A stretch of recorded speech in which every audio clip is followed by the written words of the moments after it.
Alberti dice, yo he sido atacado esta vez no por defender al Paraguay, sino por defender la República Argentina, no por aparaguayado, como se dice en Buenos Aires, sino por argentino. Es el patriotismo nacional argentino bien entendido. Eso fue lo que dijo Alberti. Entonces, yo digamos quería aclarar que en todo caso mi posición es crítica hacia el gobierno y hacia algunas autoridades o dirigentes de ese momento que arrastraron a la Argentina, que era opuesta a la guerra, y la arrastraron a una guerra para mí antinatural, porque pienso que el aliado natural hubiera sido Paraguay, que era, digamos, parte de los países del Río de la Plata. El tema de la guerra Paraguay tengo otro inconveniente, que es muy extenso, entonces tengo miedo de o ser demasiado sintético para no extenderme, o extenderme demasiado y que, digamos, resulte pesado.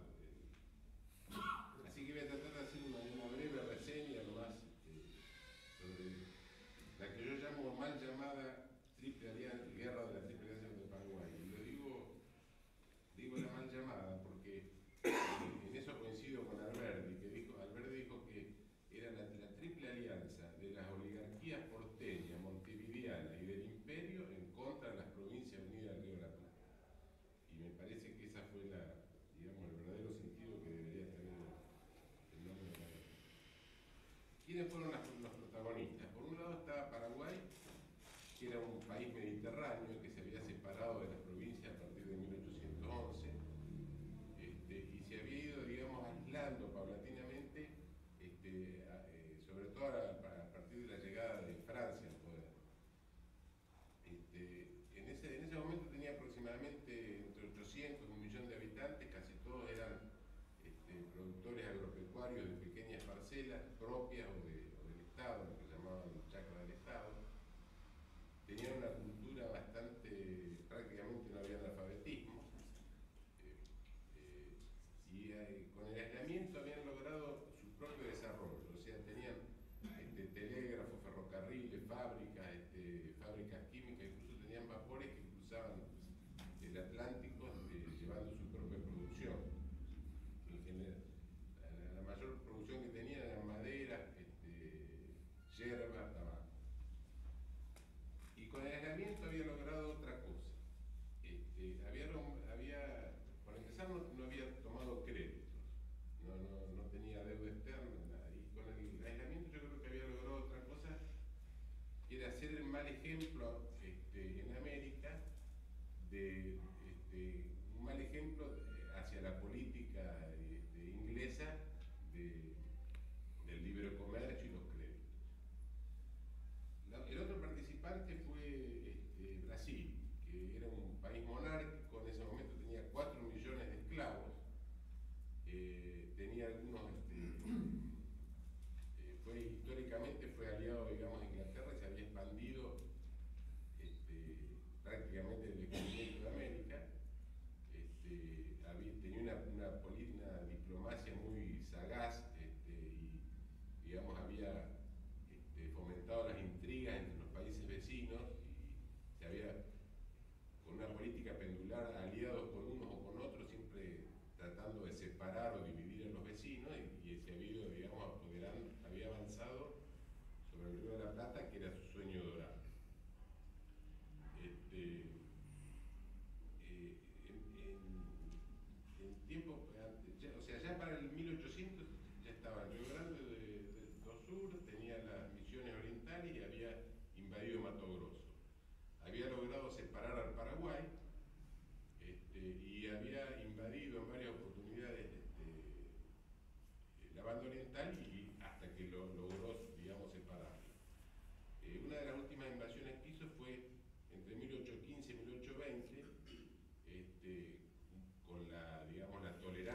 participante fue Argentina.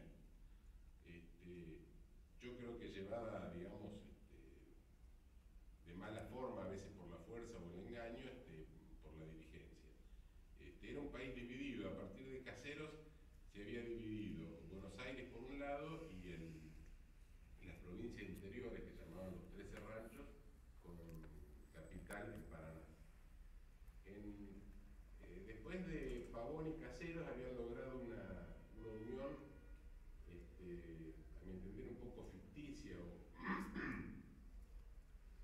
o no sólida, digamos, porque estaba el gobierno porteño centralista que había sojuzgado a las provincias, y por otro lado estaba Urquiza, que se había encerrado en la Mesopotamia.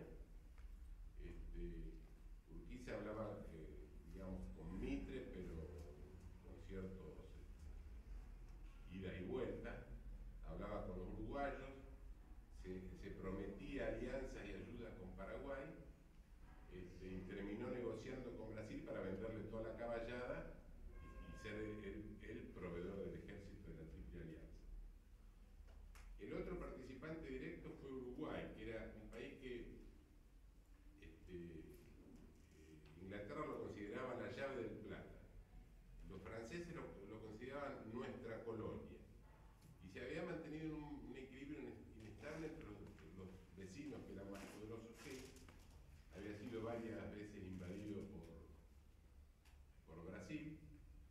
Una de ellas fue la que nombré en 1820, de 1815 a 1820. En 1825, con los 33 orientales, la legislatura, o sea, expulsan a los brasileños, y la legislatura de Uruguay se declara unida a las provincias unidas del Río de la Plata por los vínculos sagrados que siempre existieron. Más o menos esa es la frase. Y en vísperas de la guerra, el gobierno uruguayo estaba Berro, que era del Partido Blanco, digamos, del tinte federal, que fue luego reemplazado por López, apoyado por el militarismo, que era del Partido Colorado. Esos son los actores directos. Ahora, además hubo algunos actores indirectos. Estaba Inglaterra, por un lado, que siempre había estado en los entretelones diplomáticos, era la aliada natural, digamos, histórica de Portugal y luego de Brasil, y había estado en todos los entretelones diplomáticos y en la letra de los tratados. Siempre que había un tratado, había un. El otro participante indirecto fue Estados Unidos, que durante la guerra se ofreció como mediador e incluso presentó 3 propuestas de paz que López aceptó y los brasileños lo rechazan. Y los otros participantes, digamos, indirectos, fueron los demás países americanos, que cuando conocieron la letra del tratado le dieron el apoyo moral, digamos, a López. Incluso hubo el caso específico de Bolivia, que le ofreció armas y tropas. Algunos historiadores dicen que López rechazó la ayuda boliviana, la ayuda material, y otros dicen que lo que pasó fue que el imperio, con promesas y oro, compró, digamos, el retiro de Bolivia de esa ayuda. Y después hay otro participante, o sea, esos son los directos y los indirectos, y yo señalo otro protagonista, que yo lo llamo el protagonista invisible, y me refiero a la masonería, que, bueno, si nos queda tiempo, después hago una breve reseña del tema. La guerra esta fue la guerra más trágica que hubo en América. Sin embargo, en mucha bibliografía, incluso en los textos escolares, se ha callado, soslayado, tergiversado. ¿Cuáles son los primeros argumentos para eso?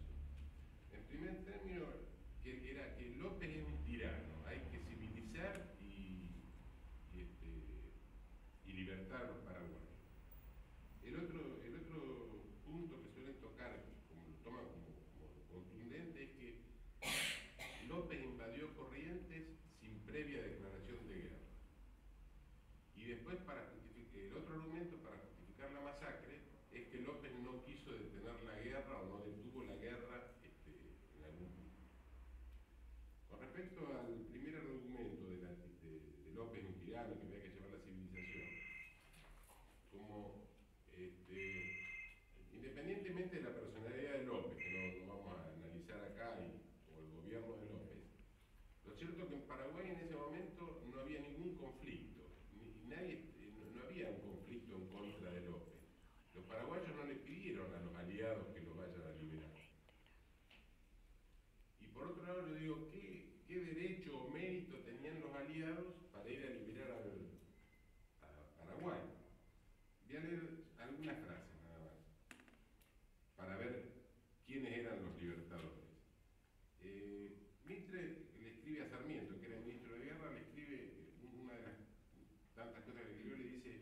quiero, refiriéndose a La Rioja, quiero hacer una guerra de policía. La Rioja es una cueva de ladrones que amenaza a todos los vecinos y donde no hay gobierno que haga la policía, declarando ladrones a los montoneros sin hacerles el honor de considerarlos como partidarios políticos ni elevar sus depredaciones al rango de reacciones. Lo que hay que hacer es muy sencillo. O sea, se lo dice en medias palabras, medio como soslayando, digamos, un poco, tratando de sacarse la responsabilidad de encima, pero lógicamente Sarmiento era buen entendedor y enseguida interpretó lo que le querían decir. Entonces le agrega algunas frases de Sarmiento, escritas a mí, pero a otras personas. Dice: necesitamos entrar por la fuerza a la nación, la guerra si es necesario. Los sublevados serán todos ahorcados, oficiales, soldados, en cualquier número que sea. Se van en distintos párrafos, ¿no? de distintas cosas. Es preciso emplear el terror para triunfar. Debe darse muerte a todos los prisioneros y a todos los enemigos. Todos los medios de obrar son buenos y deben emplearse sin vacilación alguna, imitando los jacobinos de Robespierre. A los que no reconozcan al general Paz debería mandarlos a ahorcar y no fusilar o degollar. Este es el medio de imponer en los ánimos mayor idea de autoridad. Córtele la cabeza y déjenla en el camino. Proceda a diezmarlo, pasando por las armas a los que les toquen suelo. Tengo odio por la barbarie popular, la chuma, etcétera, etcétera. O sea, yo me pregunto, ¿estos son los libertadores que iban a reprimir al tirano? Me resulta un poco, digamos, extraño. El segundo argumento, con respecto a la civilización, bueno, yo ya dije que Paraguay estaba más desarrollada que sus vecinos, tenía ferrocarriles, fabricaba sus propios barcos, etc. Y además en Paraguay había, en ese momento tenía entre 800 y 1 millón de habitantes. Y tenía 465 escuelas, quiere decir, tenía una escuela cada 2.000 habitantes, que no sé a cuántos países guardarán esa proporción hoy día, ¿no? De hecho, en Paraguay no había ni crímenes, no había analfabetismo. Hay varios testimonios, pero el propio Alberti dice que en las tropas paraguayas era difícil encontrar un soldado que no supiera leer y escribir. Dice, algunos tenían 2 o 3 oficios. No podemos decir lo mismo de los aliados. A veces gauchos llevados por la fuerza, incluso el ejército brasilero tenía una proporción de un blanco cada 40 negros. En su mayoría eran esclavos, analfabetos. Hay una anécdota de un grupo de soldados que estaba levantando un cable telegráfico y alguien le preguntó, dice, no sé para qué nos va a servir este alambre, y dice, escrito en otro idioma, porque claro, pensaba que estaba escrito en guaraní. El tercer argumento, con respecto, o sea, ahí me pregunto yo, ¿cuál era la civilización que iban a llevar? En todo caso, deberían haberla ido a buscar la civilización. El tercer argumento, usado muy comúnmente, es que López Paraguay invadió Corrientes previa declaración de guerra. Y eso es inexacto, no es cierto. Porque la declaración de guerra la hace Paraguay el 18 de marzo del 64 y la invasión se hace casi un mes después, el 14 de abril del 65. El 14 de abril del 65. Ahora, esa declaración de guerra fue hecha por la legislatura paraguaya públicamente. Yo digo, el gobierno de Buenos Aires no tenía un representante o un informante, digamos, una asunción que le avisara que se había declarado la guerra. Y no solamente fue pública, sino que Paraguay envía un emisario, manda de emisario a un oficial del ejército que trae copia de la declaración de guerra a Buenos Aires.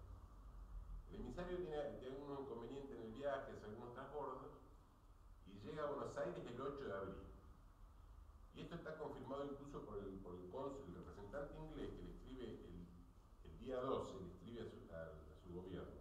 Dice, desde el día 8 se conoce que en Buenos Aires que López le ha declarado la guerra a la Confederación. Dice, y el día 11, dice, el ministro Elizalde me confirmó que vio copia del documento. O sea que está documentado que llegó el día 8. Inclusive el gobernador de Córdoba dice, en un documento dice, el día 3 ya sabíamos en Córdoba que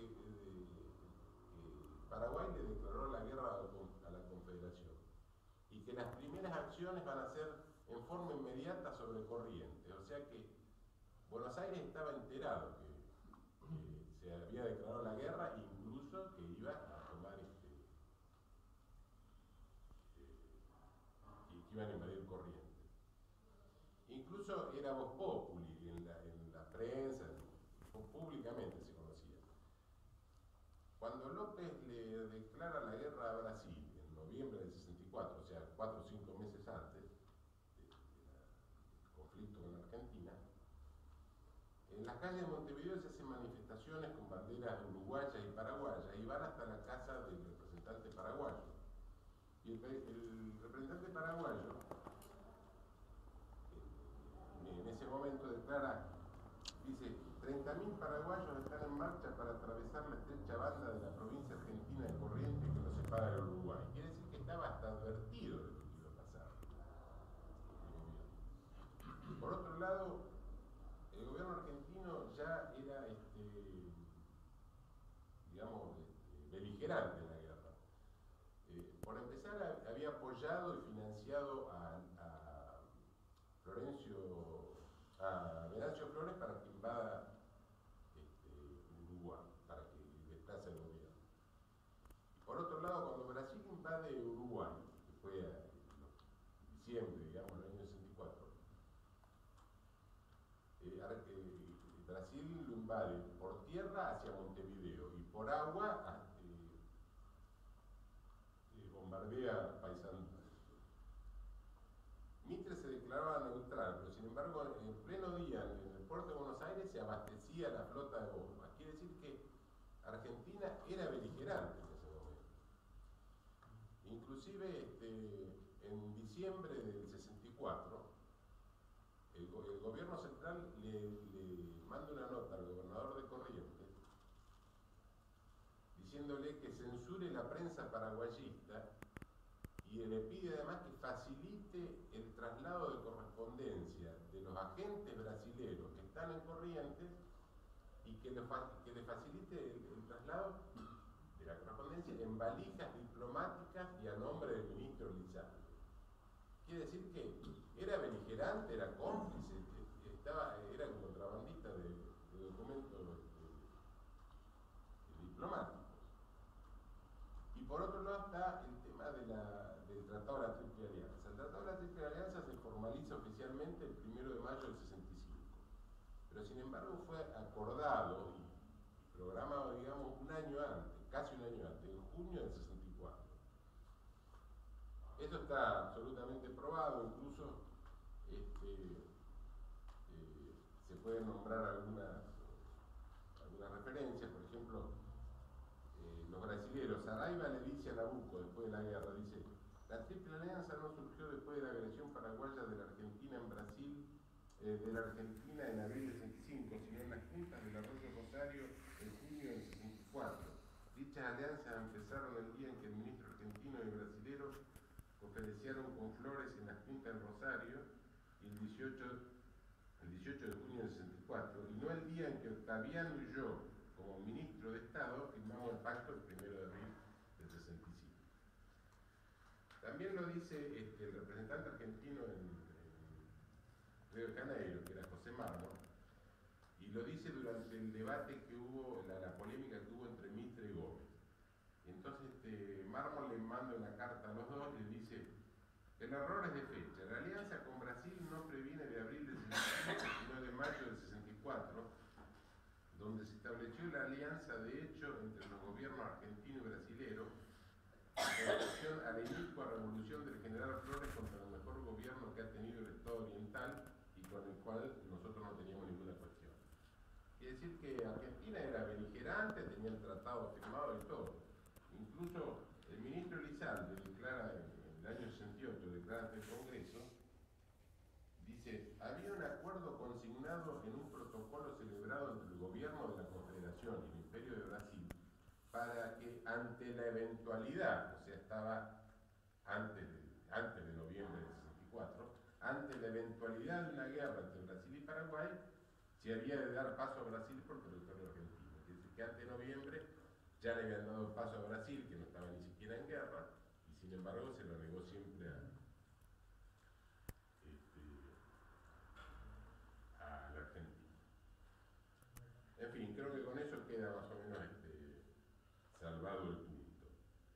Con respecto a que López no quiso detener nunca la guerra, tampoco es cierto, porque López en varias oportunidades tuvo intenciones de detenerla, y tal vez la más significativa fue la de en septiembre del 66, ¿sí? Que le pide una conferencia a los aliados. Finalmente se produce en Chataití-Corá el 19 de septiembre del 66. Los brasileños directamente ni concurren, porque dice, el jefe brasileño dijo que él no tenía órdenes de conferenciar con ese hombre, así dijo, sino que tenía órdenes de combatirlo. Mitre se presenta, yo creo que con un espíritu un poco triunfalista, porque justo había sido la batalla de Tuyutí que habían ganado los aliados, y consideró, el pedido de la entrevista la consideró como una debilidad de López. López le propone hacer una paz honrosa, porque dijo que consideraba suficiente la sangre derramada para lavar las culpas, las ofensas que se hubieran cometido. Entonces le propone hacer una paz honrosa. Incluso se dice que López llevaba la renuncia firmada a cambio de que se reconozca la soberanía, se respete la soberanía paraguaya. Mitre, digamos, se lava las manos, dice que en todo caso eso debía resolverlo por unanimidad, digamos, aliados, y dan por terminada la entrevista. Y a los 2 días rechazan, digamos, la propuesta de López. Por otro lado, la guerra no estaba programada de antes, porque, por ejemplo, el representante norteamericano Charles Wadsworth, antes de la guerra dice, por su torpeza y ceguera junto con otros pecados, el pueblo paraguayo merece el completo exterminio que le aguarda. El mundo tendrá justo motivo para congratularse cuando no haya una sola persona que hable el endiablado idioma guaraní. El Estado norteamericano no estaba en contra de Paraguay. Incluso después de la guerra le hizo a este hombre que yo le llamo el filibustero en el libro, a Charles Wood, representante norteamericano, porque claro, él le vendía armas a López pero no se las entregaba, después le vendía información a los brasileños, era un entonces terminó, pero eso fue lo que dijo.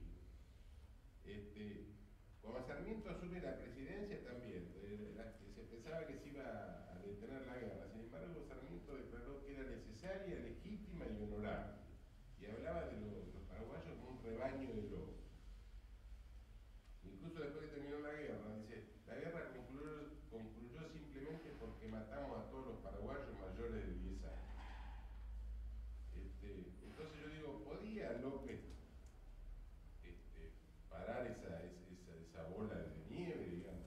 Cuando Sarmiento se entera de la muerte de López, en el año 70, manda a la casa de Mitre una banda de música de músicos para festejar. Y le escribe una carta a Mrs. Mann, que era una maestra norteamericana, amiga de él, y dice, no crea que soy cruel, es providencial que un tirano haya hecho morir a ese pueblo guaraní. Era preciso purgar la tierra de toda esa crecencia humana. O sea, ¿estaba programada o no? ¿La podía parar López? En un informe que le manda Caicias al emperador, Pedro II le dice, para ganar la guerra debemos matar hasta el feto en el vientre de su madre. Y después hay otra referencia más. En la guerra paraguaya intervino el ingeniero Thompson, que era un ingeniero británico que trabajaba en Paraguay, y se enrola, digamos, en el ejército, sobre todo cuando conoce el Tratado de la Triple Alianza, donde con más entusiasmo lo hace, y escribió un libro que trata de la guerra paraguaya. En una parte del libro habla de la batalla de Lomas Valentina, una batalla que está más, después de Yatay-Picorá, más adelante. En esa batalla, el ejército brasilero creo que eran unos 20.000 hombres contra 5.000 paraguayos. Y el ejército paraguayo queda prácticamente exterminado, digamos. López alcanza digamos, a romper el cerco y se retira hacia el norte solamente con 90 hombres. Había quedado todo el ejército. Entonces, en el libro, Thompson se pregunta por qué Casillas no lo tomó prisionero, ni siquiera lo persiguió a López. Entonces se pregunta, dice, o lo hizo para dar a López el tiempo necesario para reunir hasta el último paraguayo con el objeto de terminarlo en guerra civilizada. Bueno, es la misma pregunta que nos hacemos unos cuantos, pero no sabemos contestarla. Ahora, yo considero que la guerra esta fue, digamos, un paso más del constante avance brasilero sobre los países de plata. Incluso fue un eslabón tal como fue el eslabón de Caseros, digamos, ¿no? Eso está dicho incluso públicamente. Por ejemplo, en diciembre del 64, el diario La Nación, 1864, el diario La Nación editorializaba: hemos explicado que la política de la Alianza de 1851 es el punto de partida y la base en que reposa la política liberal en el Río de la Plata. No sé si voy muy rápido o leo. Dice, ¿qué nos falta para alcanzar los propósitos de 1851?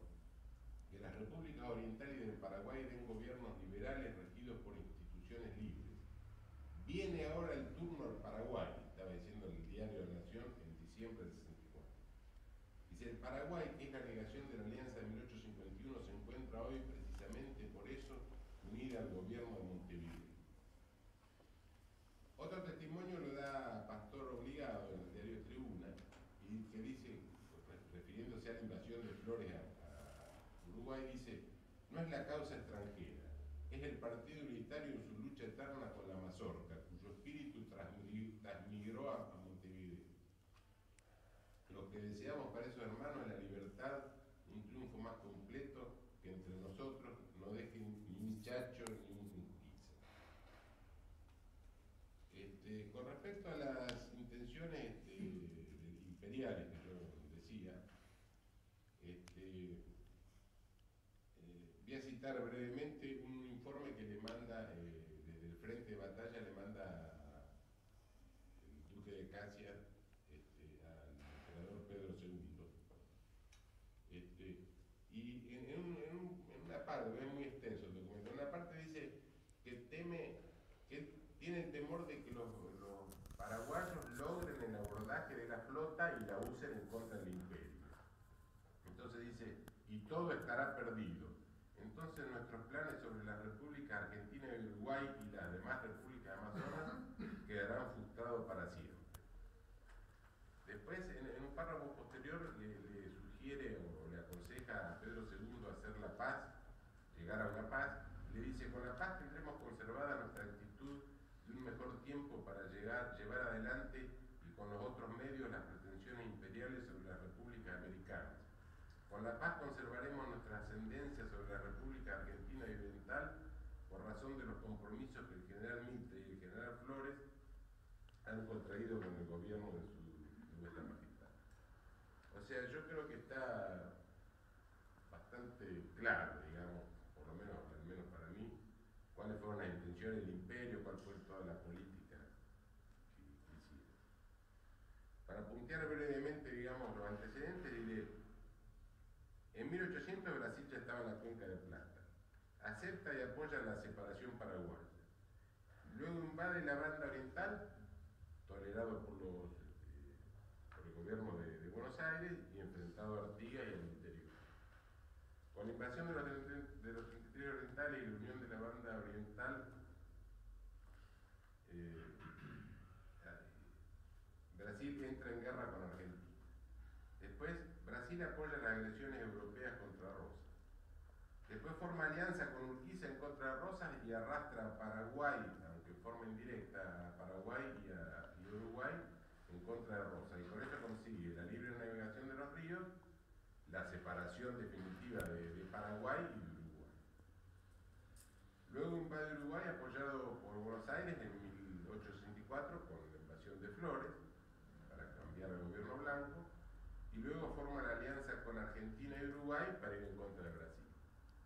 O sea, Paraguay siempre con intrigas y alianzas siempre, digamos, avanzaba sobre la cuenca del Plata. Y además me llama la atención, una cosa que por lo menos a mí me llama la atención, el gobierno argentino, por ejemplo, tanto en Caseros como en la guerra con Brasil, la guerra con Paraguay, siempre sale de garante de la libertad de un pedazo de su territorio que se acaba de desprender, o de la navegación de los ríos que eran propios. Eso me llama la atención, que salga de garantía de su propio desmembramiento. Bueno, ¿cómo comienza, digamos, la guerra? Antes de la guerra, Brasil había tomado el Mato Grosso y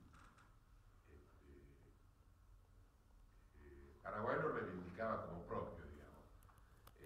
No lo podía, digamos, volver a tomar, pero lo reivindicaba como propio. Entonces, le estorbaba la navegación a Brasil, que era una buena vía de acceso al Mato Grosso, porque si no tenían que ir por tierra.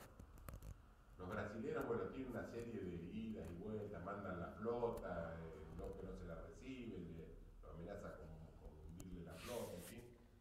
La cuestión que llegan a un tratado sacado un poco de mala gana a Carlos López, no a su padre, logran un tratado con ciertas restricciones. Una de las restricciones era el tonelaje y el armamento de los buques que podían pasar. Otro era que los buques debían llevar un práctico paraguayo, y ante el pedido de Paraguay tenían obligación de entrar a puertos para ser inspeccionados. Entonces, ¿qué pasó? A fines del 64 empiezan las agresiones de Brasil contra Uruguay. López la consideraba Uruguay como el equilibrio del Plata. Cuando empiezan las agresiones, Uruguay le pide auxilio a López. López protesta enérgicamente contra Argentina y Brasil, y dice que incluso va a considerar la agresión contra Paraguay como casus belli, o sea que estaba diciendo que le iba a declarar la guerra si invadía el Uruguay. En ese interín, Brasil manda un barco que se llamaba el Marqués de Olinda, lo manda cargado de armamento hacia Mato Grosso. Entonces, cuando pasa Asunción, López lo hace detener, le incauta todas las armas, el buque mismo, incluso toma prisionero a la tripulación y le declara la guerra a Brasil. A partir de ahí toma Mato Grosso. Algunos lo consideran como un error de López haberse distraído en Mato Grosso.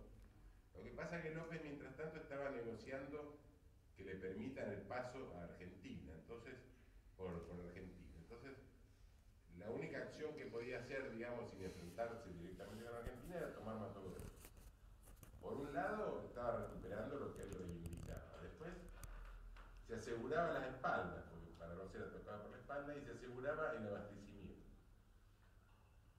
Y además hay otra cosa que yo intuyo, por lo menos, que López debe haber pensado que tomando Mato Grosso aliviaba la presión brasilera sobre Uruguay. Cosa que no sucedió, porque los brasileños, en vez de ir a recuperar lo suyo, siguieron robando lo ajeno ahí en Uruguay, ¿no? Y después fueron para Mato Grosso. Entonces ahí fue cuando se declara la guerra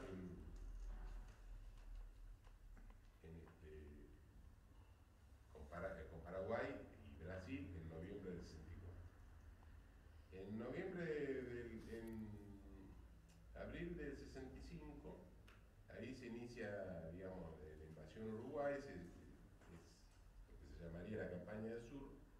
El ejército paraguayo toma Asunción, deja un ejército, digamos, de ocupación. El gobierno correntino es tomado por una junta argentino, y López deja una parte del ejército lo deja, digamos, ocupando la ciudad. Y el resto lo manda en campaña hacia el sur, dividido en dos alas.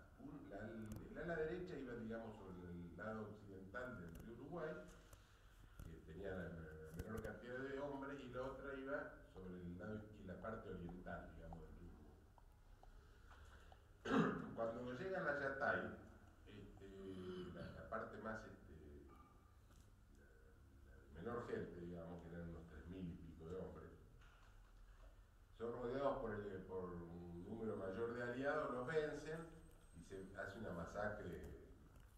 Incluso un reportero inglés lo reporta, dice que los prisioneros fueron casi todos fusilados o degollados con la mano atada en la espalda. Van a aclarar que el jefe de las fuerzas aliadas era Venancio Flores, que era llamado el degollador de Cañada de Gómez, por la actuación que había tenido en los ejércitos porteños contra el interior de Buenos Aires. Así que la parte del ala derecha queda destruida. El ala izquierda, la que va sobre la parte oriental, entra en Uruguayana.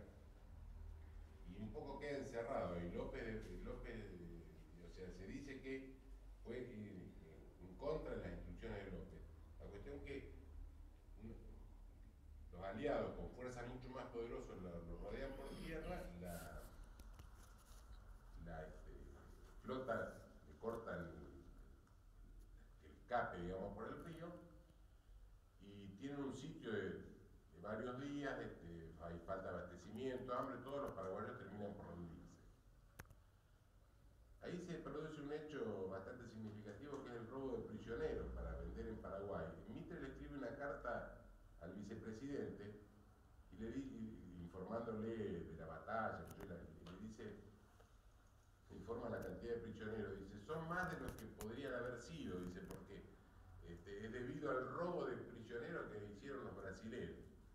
Dice, y en el documento le pone, dice, tengo el testimonio de un oficial del ejército que contó que tenía que andar gritando por las calles de Uruguayana que era argentino para que no se lo roben los brasileños. Terminado esa, sí, que a veces parece cómica, hay partes que parecen cómicas si no fuera un drama. Bueno, entonces destruida esa parte del ejército, López ordena la evacuación, digamos, corriente, el repaso del río Paraná, y empieza lo que es una guerra defensiva. Estamos en el año 66. Ahí ya casi toda la guerra se desarrolla en el territorio paraguayo. Hay varias batallas consecutivas: Itapirú, Pehuajó, Estero Bellaco, Tuyutí, Boquerón, Potrero Sauce, Curuzú. También Tuyutí, Curupaití, etc. La primera batalla muy importante que hubo fue Tuyutí. Tuyutí es un campo, una planicie, digamos, rodeada por esteros, donde estaba estacionado el ejército aliado con 40.000 hombres. Y López intenta tomarlo de sorpresa, entonces, pero combinan mal los movimientos, en fin, hay algún inconveniente, se advierten, digamos, los aliados, y los paraguayos terminan retirándose con 7.000 bajas. Los argentinos quedan, o los aliados, mejor dicho, quedan dueños del campo con 7.000 bajas. O sea que es una victoria relativa, digamos, porque quedan dueños del campo, pero sufren, a pesar de la desproporción de fuerzas, sufren muchas bajas. Después se produce la batalla de Curuzú, que ganan con relativa facilidad a los aliados, y se produce, ahí es donde después de ahí es donde está la conferencia de Yataití-Corá. Claro, entre la victoria de Curuzú más la solicitud de conferencia de Yataití-Corá, claro, los aliados se sentían, bueno, ya terminó la guerra, ya le ganamos. Pero los paraguayos se habían atrincherado en Curupaití, habían hecho una trinchera de varios kilómetros entre el río y un estero que era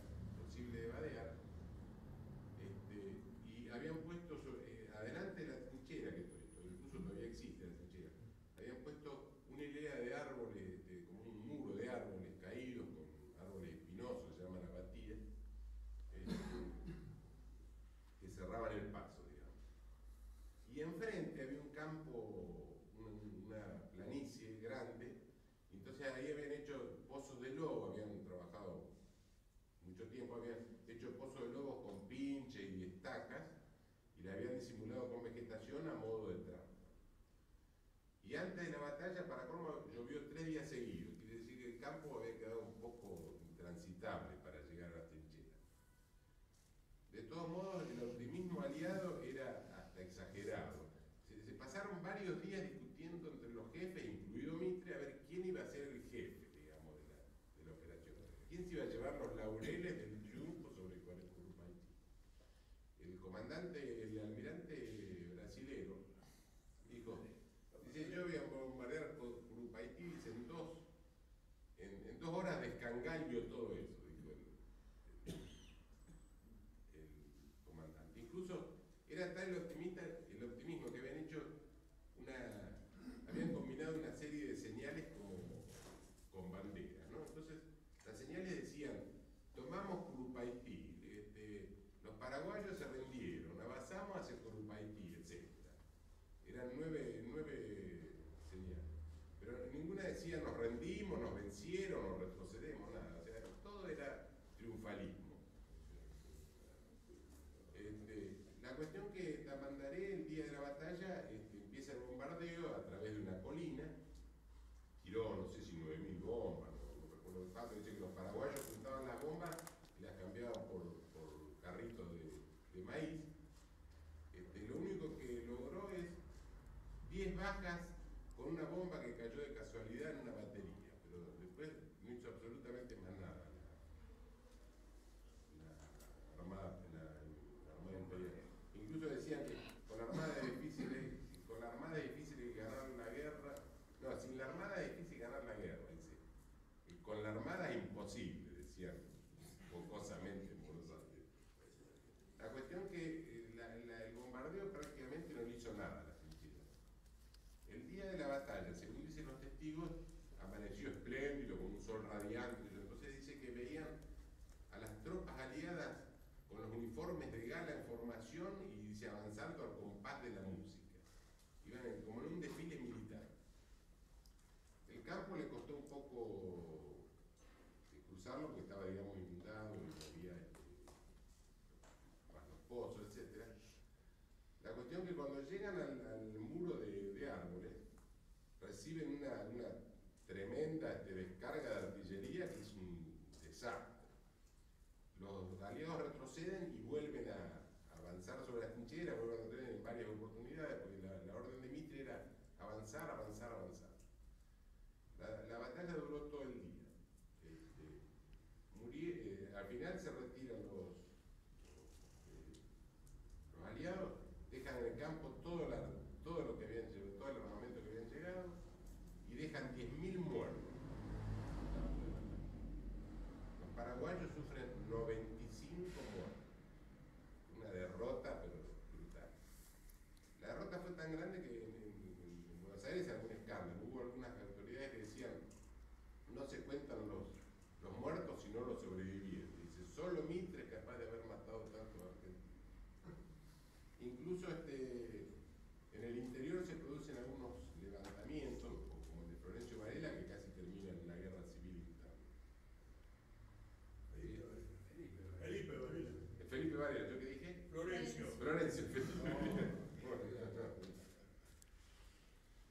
Bueno, después, en el año 67, comienza la campaña del cuadrilátero y la campaña hacia Humaitá. Esa zona también tiene sus inconvenientes, se producen algunas batallas como, a ver,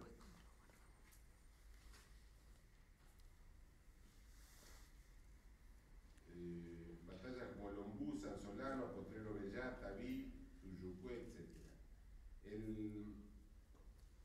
Los paraguayos ahí hay distintas alternativas. La batalla se concentran en Humaitá, que era considerada imbatible, porque estaba muy bien artillada y todo. Lo que pasa es que no era, los paraguayos, los aliados por tierra lo tratan de tomar y pierden 3.000 hombres contra 200 paraguayos. Incluso ahí hubo una acusación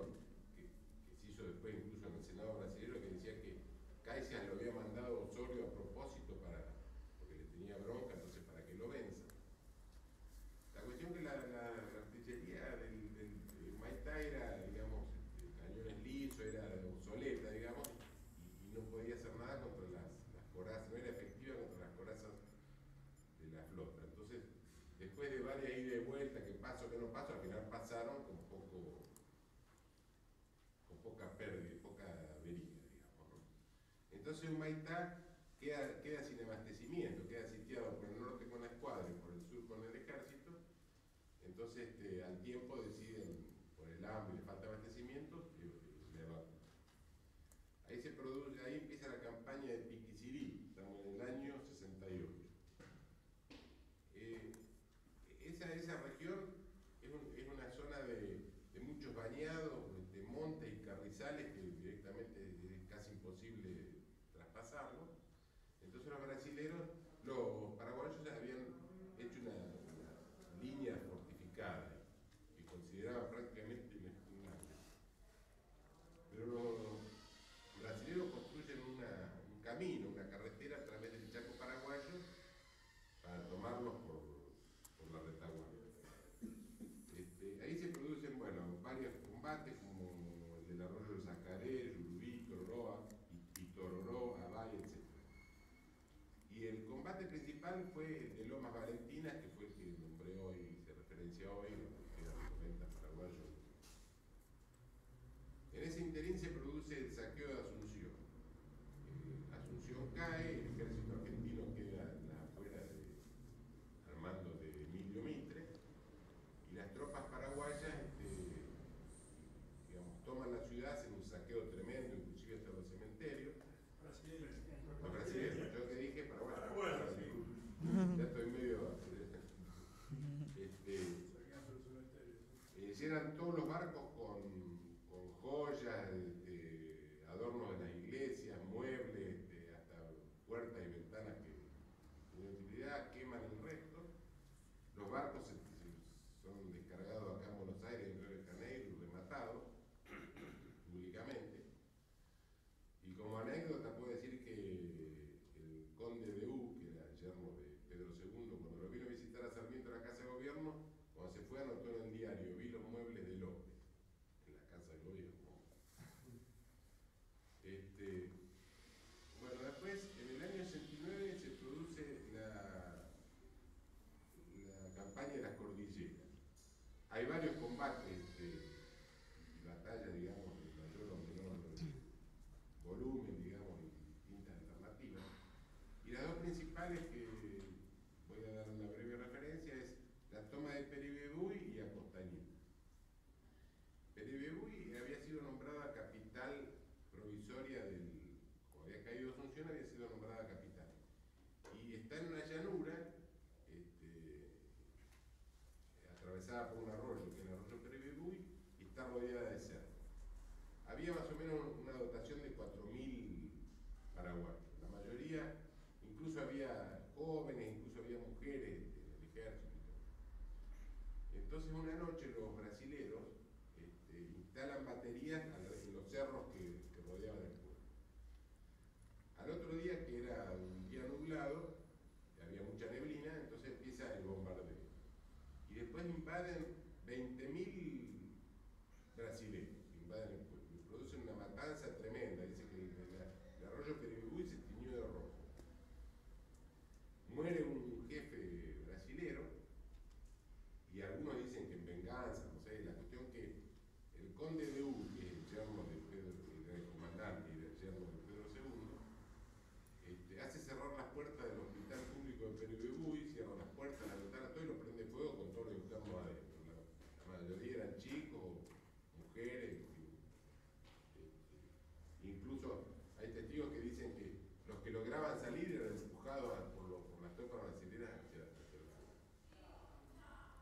La otra batalla es la de Costañú. Costañú es una planicie llena con muchos pajonales.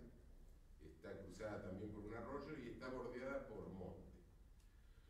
El general Caballero se iba retirando con los restos del ejército. López ya había ido para el norte, pero él se iba retirando, llevaba más o menos unos 3.500, 4.000 hombres, había unos 200 veteranos, el resto eran todos chicos de 10 a 14 años. Y además arrastraba una caravana de carretas con cosas del ejército, municiones, los bagajes. Los animales mal alimentados, entonces tenía una marcha lenta, digamos. Y hasta que es alcanzado en el campo de Acostañú, no establecerse en el monte, entonces es atacado por el momento que es atacado por los brasileños. Produce una matanza casi total de todos los chicos, de todo. Caballero alcanza digamos, a retirarse con 30 hombres, el resto queda en el campo de Pajonal. Cuando las mujeres salen que seguían el ejército, salen del monte para recoger a los heridos, o socorrer a los heridos, o enterrar a los muertos, el conde de U manda a incendiar el campo y los mata prácticamente a todos incinerados. Eso fue el 16 de agosto de 1869. El 16 de agosto es el día que Paraguay conmemora el Día del Niño. A partir de ahí, ¿cómo? No, que vamos hablando de eso. A partir de ahí, porque no entendí. El Día del Niño. el Día del Niño paraguayo. Porque los pibes que eran motos. Bueno, a partir de ahí se produce lo que yo llamo la caravana del infortunio, porque el ejército de López se retira hacia el norte, se le van uniendo algunos nuevos, pero en general era seguido por una gran multitud de gente, incluso chicos, mujeres con los hijos, etc. Y sufren, en la selva, sufren una gran miseria, digamos, comen frutas silvestres, naranjas amargas, en fin. Llegan a Cerro Corá aproximadamente 400 del ejército, ¿no? Mal alimentados prácticamente, dice que había algunos que no se podían ni parar, mal vestidos. Ahí López recibe a una delegación de indígenas que le ofrecen esconderlo en la selva. Dice, donde nunca lo podrán encontrar. Y López lo rechaza. Entonces, reúne a la gente, digamos, para decidir qué hacía y deciden dar batalla, aunque sea la última batalla. La cuestión que, bueno, los brasileños eran unos 10.000 más o menos, con caballería, bien armados, etcétera, los desparraman, digamos, no me sale la palabra. Los arrollan, los arrollan rápidamente. López herido trata de escapar, digamos, en una picada que hay en el monte, y al cruzar el arroyo Aquidamán, es alcanzado por una partida de brasileros que lo matan. Hubo algunos testigos que estaban escondidos, digamos, que había algunas mujeres que se veían, y algunos dicen que López le ofreció a Cámara, que era el brasilero, le ofrece rendirse a cambio de que se garantice la soberanía de Paraguay. Y el brasilero le dice que él no puede garantizar tal cosa, entonces López dijo, bueno, entonces muero con mi patria, y se trata de defender y lo mata. Las cifras de la guerra. Voy a dar nada más que las cifras de Brasil, de muertos paraguayos, perdón, y dicho por un historiador brasileño. Antes de la guerra, Paraguay tenía 800.000 hombres de población. Algunos dicen que tenía más, pero bueno, él lo da como 800.000 pobladores. Después de la guerra, quedan 184.000. O sea, sobrevive el 25%, y el resto muere por la guerra, por enfermedades, por epidemias. De esos 184.000, 14.000 eran hombres, incluidos los chicos y los ancianos. O sea que de la población total queda de hombres, incluidos chicos y ancianos, el 1,75%. Así que bueno, yo digo, esta es la libertad, y la libertad que iban a llevar a Paraguay. No sé si quieren que haga, ya me queda poco, si quieren haga una referencia del actor invisible que nombré al principio. No sé si... Es un minuto. La verdad que no voy a acusar a nadie porque ese día falté a las tenidas, pero voy a dar algunos datos, y bueno, cada uno que saque su propia conclusión. Hay un libro muy interesante que escribió un miembro de la masonería que se llamaba, mejor dicho, Alcibía de Eslata. El libro se llama La masonería argentina a través de sus hombres. Y ahí da reseñas biográficas bastante sintéticas, digamos, de muchas personalidades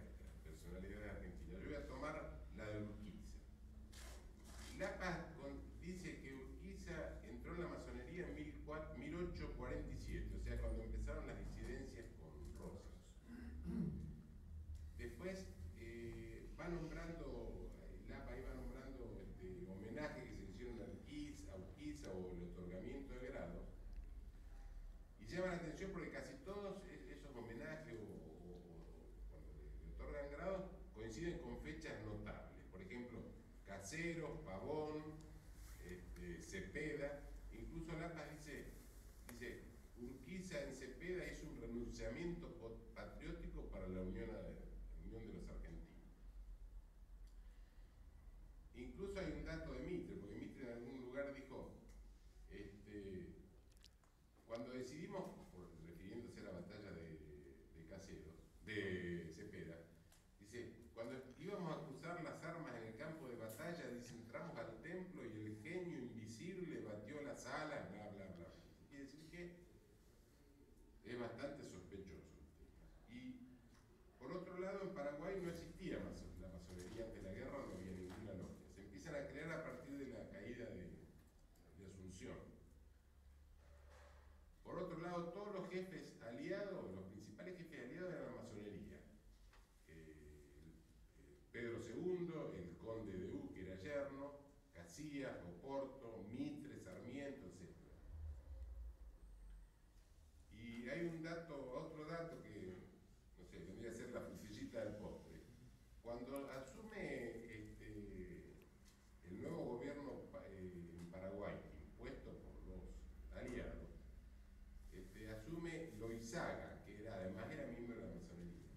Y en representación de Sarmiento, que en ese momento era presidente argentino, en vez de viajar Sarmiento, viaja José Roque Pérez, que era el gran comentador de la masonería argentina. Así que bueno, esos son los datos que, digamos, que me quería referir con respecto a eso. Y para terminar, me voy a despedir, digamos, con una frase de alguien que empezó unitario y terminó federal. Me refiero a Juan Bautista Alberdi. Dice así. Esto lo dijo porque en París, después de la guerra, le hizo una entrevista Ernesto Quesada. Entonces Alberdi le dice: los hombres de Buenos Aires se enfrentaron a la política brasilera y fomentaron la revolución de Flores, el escándalo de Paysandú, y terminaron con el Tratado de la Triple Alianza para arrasar al Paraguay y obligar a las provincias a someterse a la política porteña. Consideré esa guerra como el más funesto error histórico y la mayor calamidad para nuestra nacionalidad. Por eso la combatí desde el extranjero, como lo hicieron Guido Hispano y el mismo Navarro Viola, que como verdadero patriota debía mostrar a nuestras provincias el abismo a que nos conducía tan monstruosa guerra, contraria a los intereses verdaderos del Plata, y que solo serviría a Brasil para debilitar a sus vecinos del sur, consolidar su influencia agresivamente imperialista y legalizar sus usurpaciones territoriales. Así que bueno, les agradezco la presencia, lamento si me extendí demasiado.